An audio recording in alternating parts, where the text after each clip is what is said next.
Former D.C. homicide detective Ted Williams spoke to suspect Daron Wint's father, and Ted joins us live. Ted, what did the father of the suspect tell you? Yeah, Greta, I spoke to a gentleman who identified himself as Dennis Wint. He was very distraught, did not want to talk, hung the phone up on me. I called him back. He said, hey, look, what can I say? What can I say? Just kept repeating himself, and then he finally wound up hanging the phone up. Did he say anything about when the last time he saw his son was, or whether or not he's seen his son since these murders? No, Greta, he did not give us any of that information. But there was one neighbor in the neighborhood who has said that at one stage after these murders, they saw Daron Wint on the stoop at that home of his father. All right. Now, was that's obviously a neighbor to the suspect, and was Daron alone?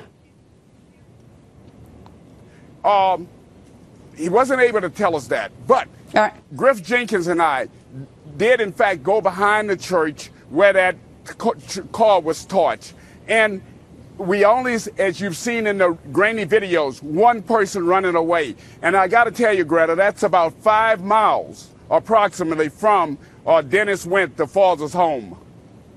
So how did he get there? Unless maybe he likes to walk a lot. Maybe he walked to the murder scene, and maybe after he ditched and torched the car, he walked to his father's home. All right.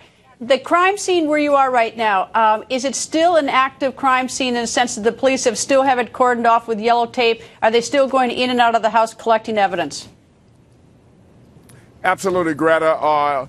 It is still a very active crime scene.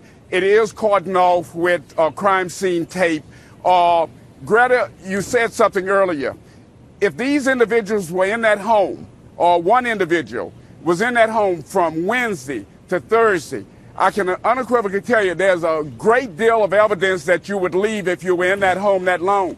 So as a result of that, law enforcement is going to be here for some time to come, I believe, collecting evidence, building this case, trying to find out, was there an accomplice?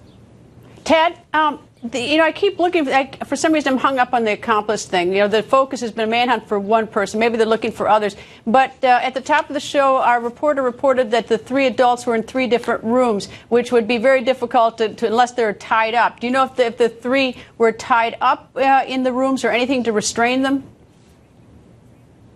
Well, it is my understanding that the 3 adults, there was some tape that they were restrained by.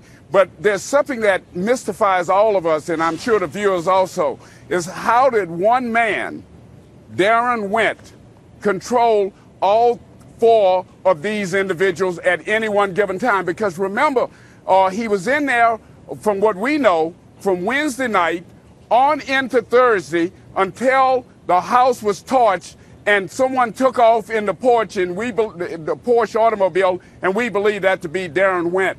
So there is this mystery. Was there an accomplice? And I think the way it looks out right now and the way Chief Lanier brought it out today, they are not focusing in just on this one individual. They are trying to determine if, in fact, there were accomplices. All right, Ted, thank you. And of course, it's an ongoing investigation. We have no idea whether there was another person or not, but certainly there are lots of things worth investigating. This is an active crime scene and a huge mystery, and not to mention tragedy. Ted, thank you.